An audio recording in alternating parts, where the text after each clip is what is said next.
welcome to today's Leaders TV. My name is Oladele, your business guide. Today's Leaders TV is that show where you get to level up your business and leadership skills. And today I'm happy, I'm excited because I've got an amazing person in the studio.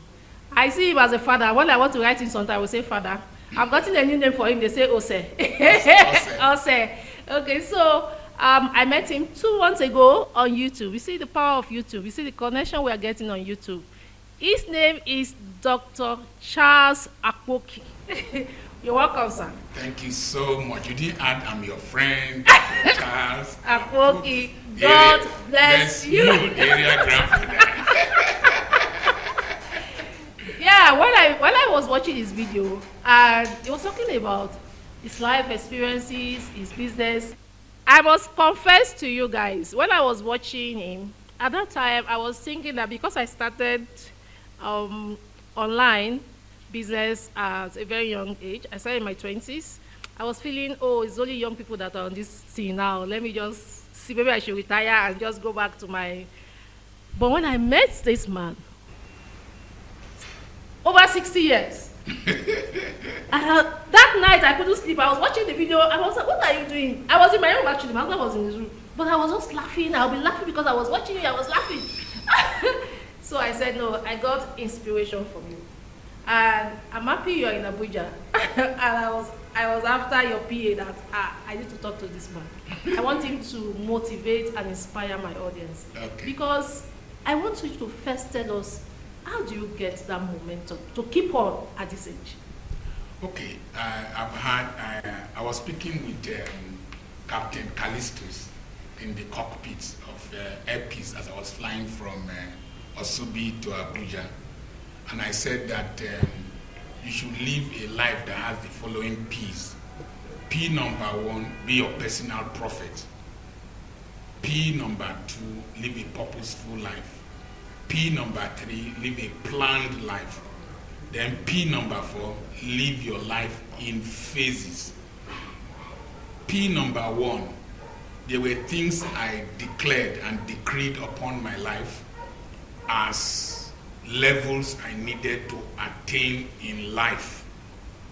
And so those visions I had act as motivating factors because God told Joshua, when Joshua was old and well stricken in age, that there are still more lands to conquer, break camp. So, because I still have lots to do, even though I'm 65, I'm always motivated to go and achieve those goals. Like, I'm building a polytechnic, but I still need to build a specialist hospital where my father comes from. Because I left medical practice. This is 40 years I've been a medical doctor. I left medical practice. I want to replace myself in my community by building a specialist hospital. So the things I have decreed upon myself, I told myself I'm going to be a global citizen. And in 2020 I declared that this is my decade of globalization. So those prophetic utterances I've made concerning myself, I need to act on them for them to be actualized. You see, when you have what you are going to do for God tomorrow, it won't allow you to die today. Most people live a planless life and they are waiting for the devil to act. Once you have prophesied what you want to do, you are acting like God because God created this world by speaking. The Bible says, know ye not that ye are gods. And there's something called panpsychism in psychology. Panpsychism is that when you speak, the whole of God's creation has ears. They hear, they have understanding, so they react. And the more you speak that, the more your subconscious believes it. And your subconscious is not logical. Your subconscious will start affecting the physical. So the pronouncement. Number 2, purposeful living. I want to raise 1 million African entrepreneurs. So because that is a purpose I need to fulfill, I started very early by spending my own money, traveling around Africa, South Sudan, Ethiopia, Uganda, Kenya, Sierra Leone, Madagascar, even as far as Australia. So that purpose keeps me going and makes me pursue it. Then the next thing is that planned life. I started quite early to feel, I decided at the age of 24, 25, when I was in final year medical school, that I was not going to practice medicine beyond the age of 40. So at the age of 40, I stopped. So I'm following a game plan. And then I told myself that at this age bracket, I was going to spend it traveling and going to places. So that plan, the 3 P's I've said originally, they are inside me, motivating me. And I don't make friends with old people. I fixed my age at 35. When you live with old people, they make you age faster. They keep telling you, this one, the good old days, my waist pain. I don't listen to them. I make friends with young people, so their energy stimulates me to act. There was a woman that her SUV rolled on top of her only child. And the video is that she raised the SUV, though she had several fractures. That thing you want to achieve will motivate you. Then lived phases purposefully, prophetically. Then I have a good wife. My wife takes a lot of stress off me. She manages our business. I did a video why I left my wife. She has so much energy, and at one time this energy was the cause of crisis between 2 of us. And I decided that instead of me to start contending with her, because marriage is more about fulfillment of purpose rather than romance alone. So I decided to give her her own ecosystem. So most of the things that I am supposed to do, she does them, like running our businesses, runs them with my daughter. And so I have space for my time, for myself. And then when you prioritize your life, you now have enough energy to do what is most essential. And then I was a restless child. I was a restless child from childhood. And that restlessness and adventurism is still in me. That's how I get my energy. So would you say that you have set goals? Do you write down your goals? Yes, I write down my goals, or I used to write down my goals. And what I do, I don't join people in doing Happy New Year. I don't go to church on December 31st to pray. No. I start quite early in the month of December by writing down the things I want to achieve next year, because the years cascade into each other. I behave like as governments too. They present their budget before the new year. So I write what I want to achieve before the new year, and I pray concerning them. I prophesy them upon myself. Then I also declare them to people. Before Jesus manifested, God spoke up concerning him long time ago. So when I declare them to people, those people act as stimulants for me to make sure I don't fall their hands. And so when I do that, when I found out that before the end of August, I have actualized most of the things I wrote down at the beginning of the end of the previous year. So if you go to my YouTube channel, you see the years cascade into each other. Okay, so your 1 million entrepreneur that you want to raise, Yes. what are the steps? What are you doing? How? Initially, I started by traveling to various nations with my own money. Then the internet was not as good as it is now where I was residing. So I was going to nations to speak to people, because my principle is from 2 Timothy chapter 2 verse 2. Say, what you have heard me say in the presence of many witnesses, and trust to reliable men who are able to teach others.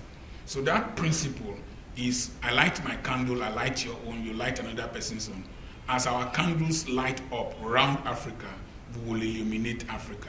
So, like as you said that when you saw me, you said, this man, area grandfather is doing this, I will do. So when people see me do the things I do, the businesses I do, then people emulate me. Inspired. So then I started Also, I knew that what I needed, I'm a product of Government College Ugeli and Federal Government College Warri and the College of Medicine University of Ibadan. But Government College Ugeli formed the foundation that I am operating on. Arik Air is an old boy of Government College. Peace Air, an old boy of Government College. Arise TV, Government College. Vanguard newspaper, Government College. And so I found out that for me to raise a new generation of entrepreneurs, I have to run schools. So I impregnate the minds of my children, my students, very early, and so that they can also emulate what I am doing. The next thing is that with the internet, I formed WhatsApp mentorship groups. So I have WhatsApp mentorship group in Namibia, I have WhatsApp mentorship group in Kenya, I have in Uganda, I have in United States, I have in UK, I have in several nations. I'll be in Zambia to receive an African award and Niger Delta Iconic Award. So through the mentorship groups, I post materials to them on entrepreneurship, my materials, other people's materials. So by that, I'm stimulating people to key into the entrepreneurship spirit that I want to put into the minds of Africans. And then the YouTube channel has helped me a lot. I've had 8 point something million views.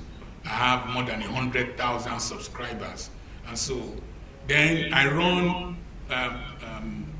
webinars, every monthly webinar. The last one I did is on influence. 370 something people attended from, I think, 20 something nations of the world, all the continents of the world. I did one, 333 people attended from 33 nations of the world. So I'm permeating the world from my sitting room, from the bush, from the farm. So that's the way I'm going about it. Okay, before we come to your businesses and your video, your YouTube channel, which I also learned from, behind every successful man, there is a powerful woman. And you said your wife is a great. So, what do you tell younger guys out there to look out for? I keep telling young men, I said this in one podcast, that don't let your erection give you direction. That the womb that will carry your babies must have the mental capacity to carry your visions. You marry intentionally. You don't marry because of love. Love is a chemical reaction. It is the production of oxytocin that makes you fall in love. And sometimes falling in love is common sense leaving your brain. So you marry intentionally. You also do gene pool selection. When Isaac was to marry, he said that the servant prayed, said, the girl that I will tell, give me water to drink, and will say, I will water your camels too, is the girl that my master will marry. Isaac inherited camels from Abraham. And in fact, when Rebecca met met Isaac, met him in the farm. So a camel drinks 30 gallons of water. 30 gallons times 4 is 120 liters. 10 camels is 1,200 liters of water that Rebecca had to fetch. And like as I used to calculate it, 1,200 times 10 is acceleration due to gravity, times the distance to the well is the amount of joules of energy that she had to use to qualify for marriage. And then the depth of the well matters a great deal. The well in John chapter 4 was excavated in 1945. It was 138 feet deep. So that well was also very deep. So you marry capacity, you marry competence. The servant was observing whether any water was spilled. Competence is percentage efficiency. Then you marry character. Watch the girl was not complaining. Then you marry compatibility. How compatible is this person with me? How does this person complement me? That's the 5th C. My wife is a better manager of money than myself. She's a very neat person. I don't use her restroom because if she sees anything there, they don't start with that. So she's a very neat person. she starts arranging things that if you enter my table, the thing is disorganized. I know where everything is, but she'll start rearranging and rearranging. So, then I also told her I was going to be a medical doctor. I met her when she was 19 and I was 21. I told her I was going to be a medical doctor, so you need to be a nurse. She said she wanted to be a teacher. So I wrote the application she took to the School of Nursing in UBTH.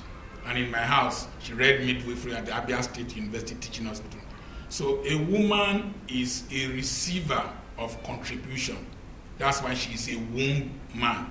You give a woman a seed, she brings out a child. So you marry the person that can receive your input to bring out output, systems theory. So when I give my wife an idea, she executes. She builds our houses, pays school fees of our children. I give her the concept, I give her the idea, she starts to execute. So I saw the capacity, I built the capacity. When I married her newly, she signed a check on a Friday, then we were at Aba UBA, up the hill. She signed a check, and because she just changed to my surname, the signature was irregular. I didn't sign for her. I told her we will die of hunger if you don't sign. So today she manages our accounts because I made her know how to sign, and so she signed. I taught her how to drive. I drove her to a point. I taught her to a point. Then I jumped out of the car. So she was shaking and she drove. Then one day she carried the car and drove into the middle of the road. I got there, drove the car out of the ditch and left the car for her. So she thought I was a wicked person. But I was building her capacity. I was building her ability to function independent of me.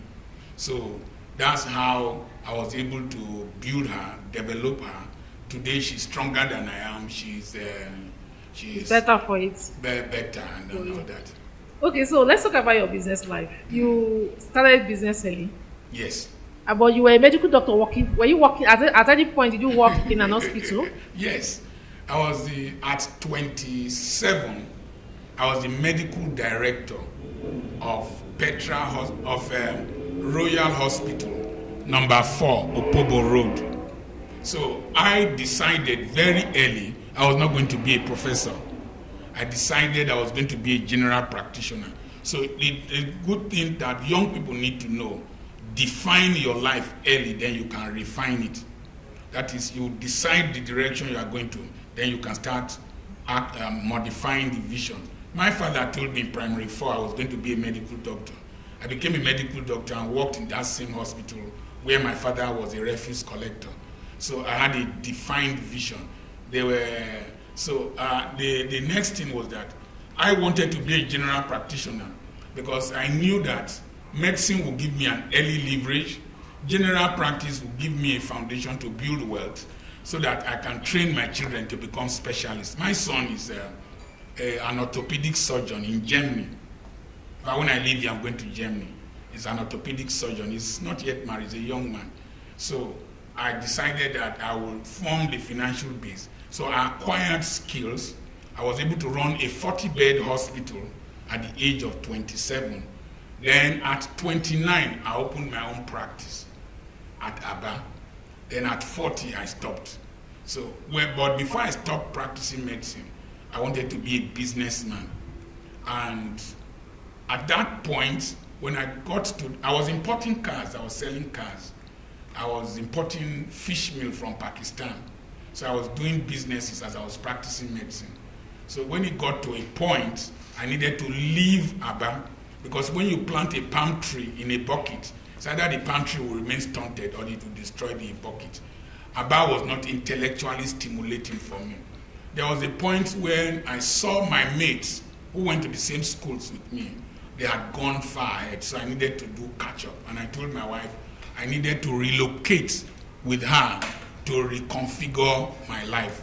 So I relocated to Ughelli. But I had run schools, and as I told you, the schooling will provide a medium for me to raise a new generation of Nigerians. So the skills I acquired running the schools at Aba for the Church of God Mission was the skill I used to start my own. So I told you the 4 P's of my lifestyle: prophecy, planned, purposeful, phase. So it got to a point, And I started running the schools. I was writing books. I was giving lectures, preaching in churches. Got to a year. I said, 2020, my year of globalization. I don't want to speak to churches. I want to speak to corporate organizations and all that. And bam, remember I told you about panpsychism, that the whole environment here, that ye are gods. Bam, the preaching, the speaking engagement and training started coming. So then COVID came, and I had been buying real estate from the age of about 26, 27. So I had 40-something acres that were just dormant, where I wanted to, the phases I'd done secondary, and I needed to build a tertiary institution, a polytechnic that was going to be an entrepreneurial polytechnic. So I went to farm there. In the course of farming, I started this video recording because the TV stations were closed, the radio station where I preached closed. So I decided to use Facebook to project these 1 million entrepreneurs and influencing the world and becoming a global citizen. So that's why I started doing videos in the bush. But we started with Facebook. I started with Facebook before you went on to YouTube. So how are you able to pivot different business? Because now you say you do real estate, you are farming. How are you able to, number one, combine all these businesses? I know multiple streams of income is important, but how do you manage them? The brain that can read medicine can manage several things. So in medical school, you will go to class. From class, you will have a posting like in O&G. You need to be in the maternity from 6 p.m. to 6 a.m. And then you need to take deliveries. In the University of Ibadan, you need to take 35 deliveries before you are registered. Sometimes you go to Adeoyo Hospital to go and catch babies. Then by 8, you need to be in class again. So number one, I have the ability to work under pressure. Number two, I prioritize my life. I'm not a social person. I don't go to ceremony. I hardly ever. When I go, I don't spend more than 30 minutes. I don't belong to associations, apart from government college old boys associations. I don't go to meetings. I don't go out frequently. So my wife helps me to manage. My daughter manages in my school. Then I have a very strong support team. I have Pastor Abraham. I have my son in Europe that acts as a technical officer. I have Ado Iriri in Abuja. Then, so I have people who support me. I have my estate manager, Efe Ohori, that is in charge of my real estate in a particular area. So that's how I deploy my energies. People, I delegate. Then I practice Pareto principle. I concentrate on the 20% that will give me 80% returns. Then I delegate the 80% that will give me 20% returns. So that's how I operate. So one of the things that we also do here is business lessons. Yes. So when you see a lot of entrepreneurs, you know their success stories. People don't know what they have gone through. Yes. So can you share some of the hard lessons you've learned in business? Yes, I've learned hard lessons. Number one, partnership. You don't go into partnership as a weaker partner. You must be able to determine the pace and be respected. There were some partnerships I went into as a weaker, not necessarily a weaker partner, intellectually weaker, spiritually weaker. I was doing the business with somebody who was like a pastor to me, and I allowed his influence as a pastor to determine some of the decisions I took, and I made some mistakes. The next other thing is that which other mistake? How about setbacks? Setbacks. I really don't. I practice deliberate amnesia. Okay. Like the day my father died, I don't know the date. The day my mother died, I don't know the date. I buried them 3 weeks apart. I practice deliberate amnesia. Like you want to forget negativity, I just forget it. I tell people that I don't have a good memory. If you annoy me here, before I go downstairs, I've forgotten what you did to annoy me. So I concentrate on so much positivity. I think I like that. I practice deliberate amnesia. I forget things, and even though it encroaches into other areas that I can hide money, I forget where the money is. I hide money. I can preach somewhere and then I ask somebody, what did I preach last? I can receive a phone call. If it is not important, I just delete it. I practice deliberate amnesia. What obstacles have I really had? I've had challenges, but I don't have them. You don't have them. Wow. There's only one negative thing I had was not from me. It was from somebody I counseled in my family that refused to take my counsel, but it turned out to be for good when I acted to rectify it. So, in terms of...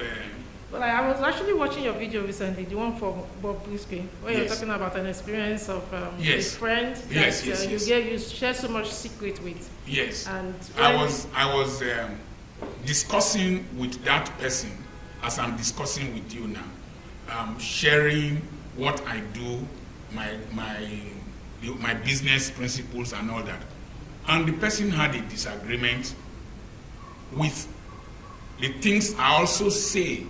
I believe that the church in Africa and Nigeria should be part of the solution provision in this country, and that we shouldn't only be talking of offerings and tithes.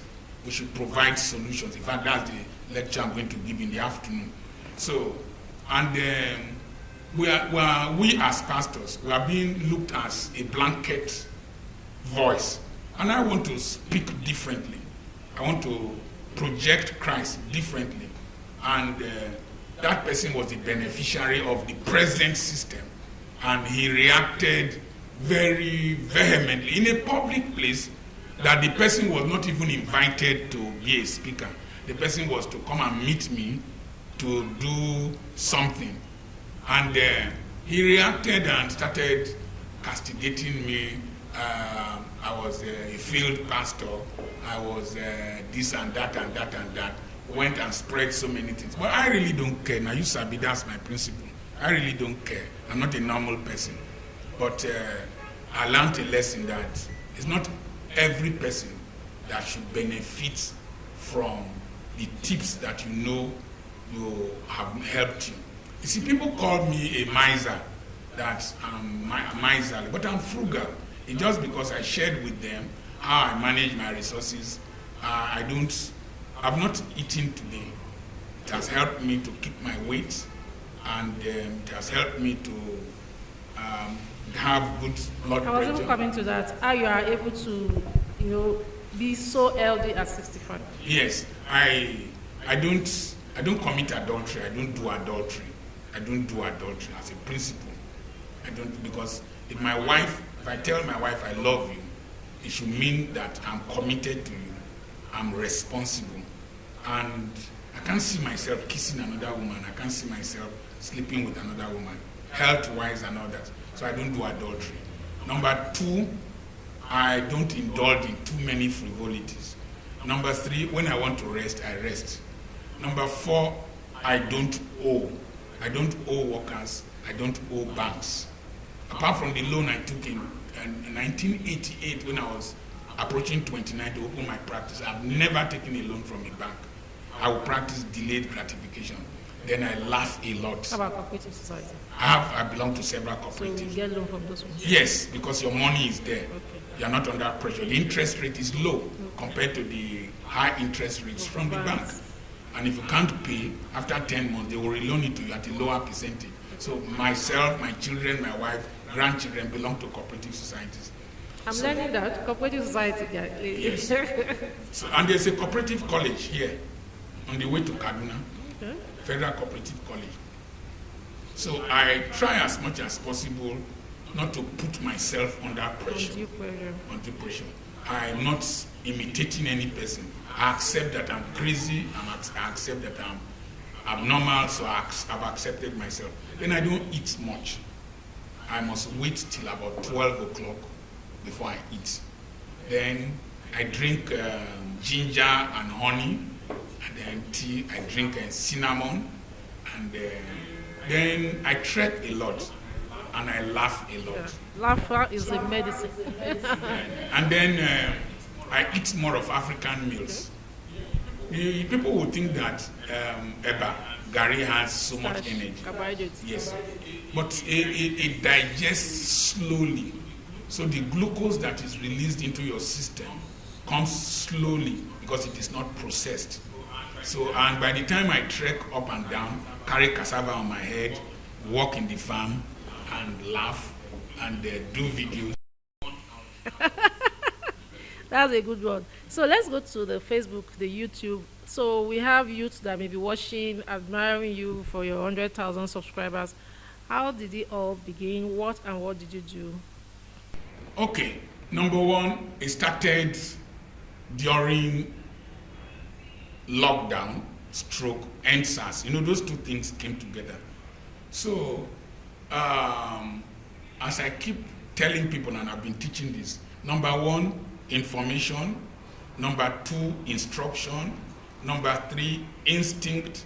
Number four, intuition. These are the eyes. Then number five, impartation. Those are the things that can come into your life and cause a turnaround. So I had an instinct to do videos because the TV station, the radio station where I do programs, Salimo Wiss Foundation funds had closed. So, and where I give lectures and churches closed. So the restlessness in me and the vision to impact my world, I had made up my mind I will not die small, I will not die on head, no matter how I do it. So that restlessness, I just had an instinct for my son to do a video. So they did video, but any activity I do, I impregnate the activity. The activities you do are the vehicles of your destiny. The woman with the issue of blood impregnated her going out. She said, if I can touch the hem of his garment, I will be made whole. Remember panpsychism, we'll come back to it. So when she touched, she was healed. They didn't pray for her. So I said, these videos I will do will link me with people all over the world, will help me finance my ministry, and will globalize me. So I did videos. Then I did a video on the future, the vision of Petra Institute. Somebody's listened to it. In America, I've never met him, sent me 1.1 million. Then during NSAS, somebody, Caleb Neta, sent me a message that your children are in the streets protesting. You have not said anything. Because the protest, they see me as the area grandfather because I identify with youths. I want a situation where the history of this nation is written. I did not join my generation to destroy this country because my generation benefited a lot from this country. So, and we have a duty to pay back, and to change this nation is not really difficult. It's just that a lot of the beneficiaries of the wrath are afraid of saying anything because their food will be stopped. And when you have too much meat in your mouth, you don't whistle. So I was in the farm, and that thing that Caleb Esiveneta told me prompted something in my spirit. Orekereke of blessed memory, Joe Orekereke, a film producer, came to visit me in the farm because we had started doing farm fellowship. And it was raining, and I'm not normal. So I wore a black raincoat, went into the rain, and started doing a video on the way the oligarchy fight. So I predicted everything that ended in 20th October 2020, how the nation will react, how the government will react, and all kinds of things. And it came to pass the way I spoke. But before then, Tunde Ednot had shared the video, and the thing went viral. And people started calling me from all over. So it grew my Facebook page. Then from there, we now went into YouTube, monetized YouTube. Then I started doing videos in the farm. And you see, before you can inspire any person, the person must admire you. Admiration comes before inspiration. And many people were seeing me in the farm, in the natural environment. Many people wanted to live a free life like mine. I was soaking Gary in the farm. I was doing video. Somebody called me from Ireland that I don't dress well. And I don't like normality, because normality will only produce normal results. So unless you're a contrarian thinker and a contrarian investor, you might not get extraordinary results. So I went into a wheelbarrow and did a video. Seeing a medical doctor doing a video inside a wheelbarrow will stimulate interest. Then I did another one for men only at the back of my pickup Hilux truck, and I was talking to men. I also felt that we've been talking a lot about women. Nobody is talking to men. So we're talking about raising the girl child. We're not talking about raising the male child. I guess there was the day of the girl child in all schools. So I started talking to men about my experiences and the experience of aging. And because of that, the videos went viral. And that's how I've been able to... Your YouTube started growing. And then YouTube appointed a manager for me. I have a manager in Ireland that tells us what to do and how to grow YouTube channels. Okay, that's a good one. Wow, I've learned so much. So we'll round up with you advising entrepreneurs out there, because now you've got vast experience of, especially this economic, I know when we started on that journey, the challenge that we're facing right now, the fuel, a lot of entrepreneurs are finding it difficult. So what word of advice do you have for entrepreneurs that may be going through one challenge, one difficulty, maintaining their staff and all that? I was reading about Carlos Slim. Carlos Slim, I must not forget to thank Nidu and the Honest Bunch for inviting me and showcasing me in their podcast. That contributed to the growth of the channel. But Tunde Ednot has repeatedly shared my videos on Instagram. I don't know, I've not met him, never met him. I know that people will pay a lot for him to share their videos, but he has done that out of free will and goodwill. So one of the things I learned from Carlos Slim, who is a Lebanese immigrant to Mexico, his father told him that when the economy is down, keep doing the right thing. Keep doing the right thing. So he said that when the economy is down, invest in real estate. So Carlos Slim invested in real estate as at that time, because people were broke and they were selling properties, just like as Joseph bought properties in an economic meltdown. So you need to get information. I'm back to my eyes. You need to get information. You need to hear from God instructions. You need to get instinct and all that. So what to do in an economic meltdown is that, number one, you need to review. You need to review your processes. When the dollar was going up, I was complaining with the people. God said, don't complain with the people, make more dollars. I said, how do I make more dollars? He said, make more dollars from your YouTube channel. How do I make more dollars from my YouTube channel? He said, you are too focused on what people are complaining about, thumbnail, like intro, blah, blah, blah, blah. I said, no, when you go to a ceremony, you don't eat the icing on the cake, you eat the main cake. Say, concentrate on your content rather than the carton. So I started concentrating on my content. Then my ease of production increased, my rate of production increased. Once my rate of production increased, my audience increased. So that's the more videos you do. Yes, and then tell your story and go about your uniqueness. Then sometimes you can ride the wave like an eagle, Bobrisky and all those kind of stuff. So that's how, and I started making more income in dollars, not plenty. I'm not so now they do dollars. So they're making more foreign exchange. Then I found out that I had an instinct to do a video on real estate. I was uprooting cassava and I raised the cassava. I said, this cassava is 6 months old and Africa is not cursed. Our land is blessed. It's only we that are stupid. So, and I have 65 acres of land for sale. If you are interested, contact me. People started contacting me. So I'm opening a totally new city. We've sold more than 200 acres of land. Totally new city, like as you have on Mole Estate, and totally new city. And people, when people are going to the Coven at night, I'm selling land at night because my customers are in Japan, China, and all these places. So I do make money at night when people are in the Coven. So I had a contrarian thought process. Then I found out that I needed to write. So I wrote a book titled Overcoming Difficult Times. And I've had to speak on it to the men of Church of God Mission from all over the country and beyond. I've spoken to Foursquare Gospel Church on Mole Estate. I spoke somewhere in another church in Ughelli concerning it. So I write. So it's like recreating yourself as an entrepreneur. Yes, I recreate myself. You must rejuvenate yourself. The Jack that was a Jack of all trade that was master of none in the UK was also the Jack that was a dull boy. He was a fool.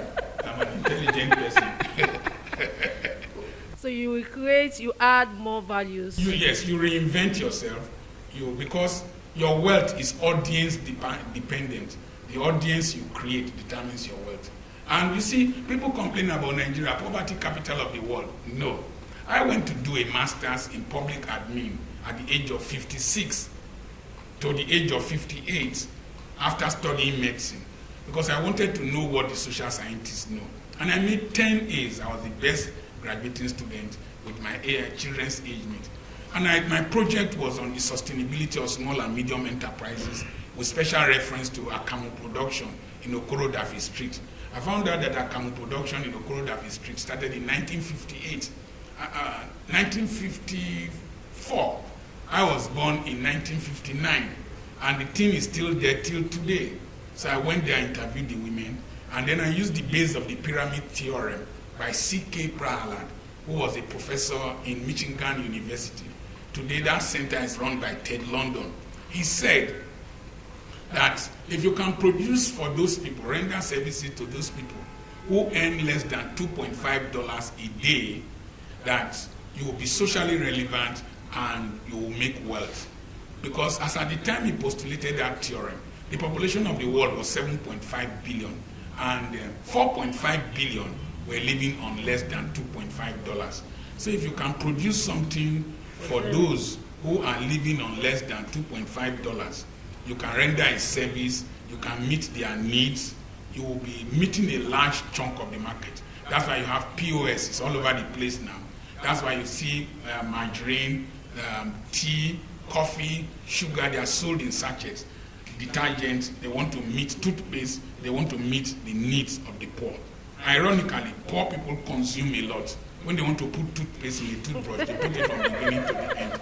When they want to make tea, they don't make small teacup, they make a small bucket of tea. You know, when poor people want to eat rice, they put stew on top of rice. Rich people don't do that. They keep the rice and the stew separate, so that when you don't finish it, they put it in the refrigerator. So I like that calculation. So I applied the base of the pyramid theory. And then I applied 2 Kings chapter 4 from verse 1 to verse 7, particularly verse 2. The Bible says there, in the Amplified Bible, that the prophet's wife cried unto Elisha and said, my husband is dead, and you know my husband feared the Lord. He said that, then Elisha said, what have you of sale value in the house? So I learned that I must have something to sell in my house. So if you take your calculator and you calculate 250 times 40 times 20 times 12 times 10, it will give you 24 million. So look for a product that is 250 naira or a service of 250 naira. Let 40 people buy from you for 20 days in a month, times 12 months in a year, times 10 years, you will get 24 million turnover. So juggle it. Let 80 people buy the same amount, the same duration. In 5 years, you will get 24 million. Juggle the amount to 500 naira with 80 people. In 1.25 years, you will get 24 million. So the problem is that what are you selling in this economy?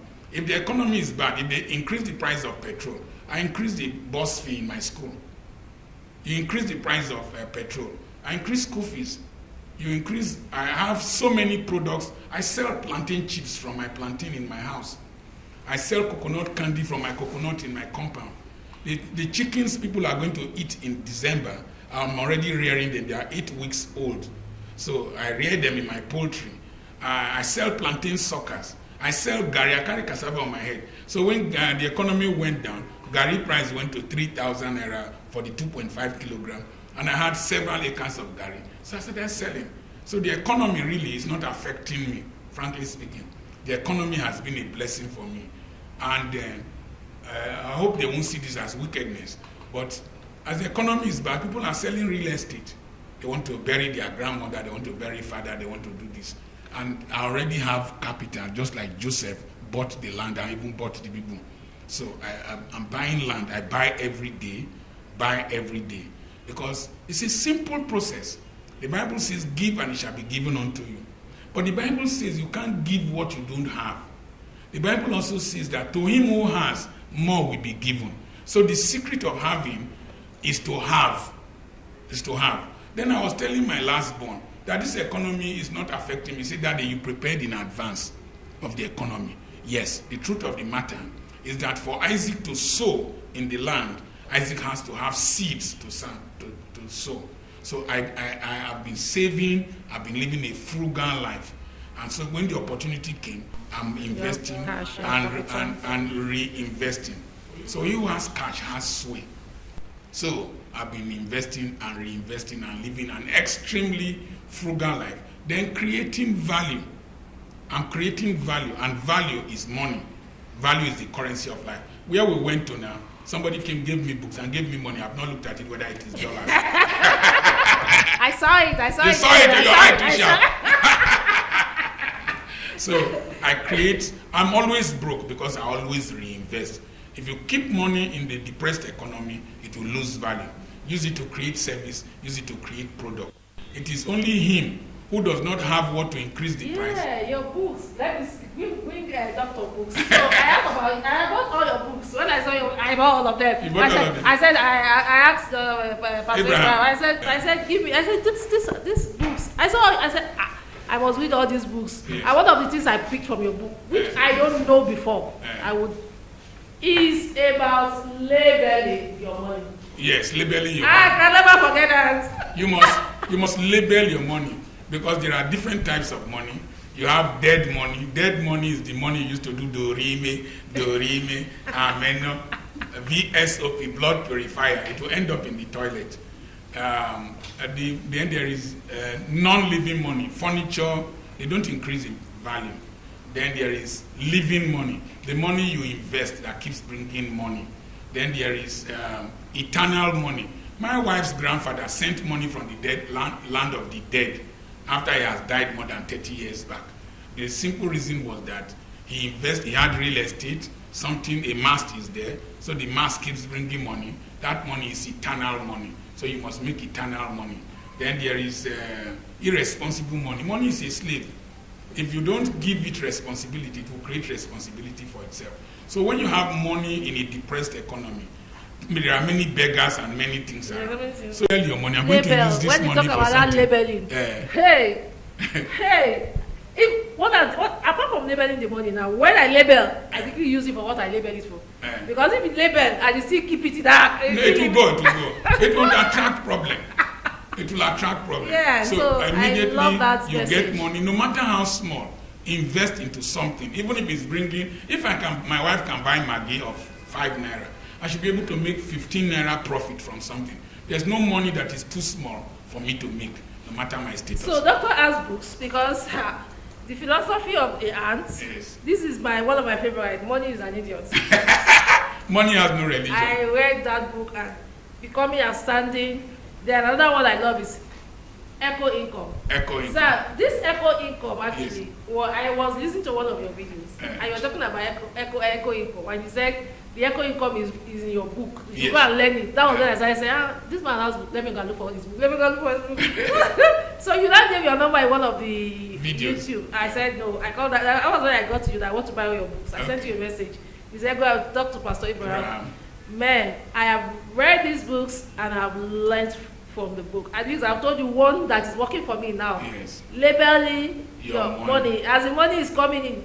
For those of us that I do crypto and all that, sometimes you just see maybe your staking money is coming in. Before now, just like you said, if you don't label the money and you don't use it for what you label, you will look for what you use it for. What you did with the money.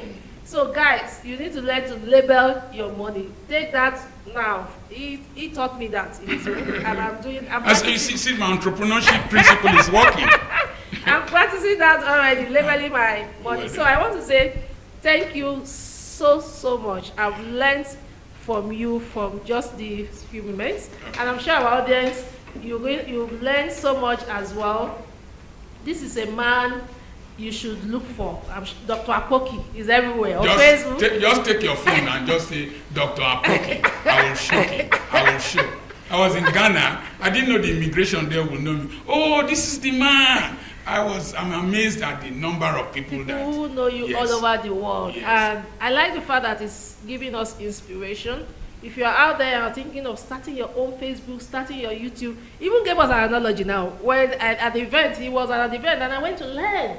Don't ever, I'm sure many of us saw that event, but how many of us were there?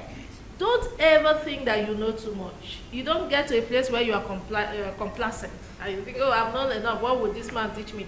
That analogy of the guy, the drunken police. The drunken police and the other one that was also drunk that said, you don't want to go. You don't want to go. So, it's, so guys, there is something so much to learn from our guest today. He's elderly, but he's youth at heart. I don't agree with them tell me elderly. All those women, when they call their husband daddy, if my wife call me daddy, I go, how can you won't kill me? I mean, born you. Youth at heart. I've learned so much from you. Thank you for coming, sir. It's an honor. My pleasure. I was following. I said, doctor was come to my And they say my laughter is funny. I said, doctor must come here because I want my audience, my community to learn. I'm sure they've learned so much. So if you have not subscribed on this channel, please subscribe. Subscribe and click the like button so that this YouTube can show more people. And you need to click on the notification bell. And we are bringing another wonderful guest in our next episode. Always remember that you're today's leaders. I didn't talk about leadership much because I know when I start leadership, Abraham is more of leadership. Abraham talks of leadership more than So guys, remember that you are today's leader. We'll see you in our next episode. Bye.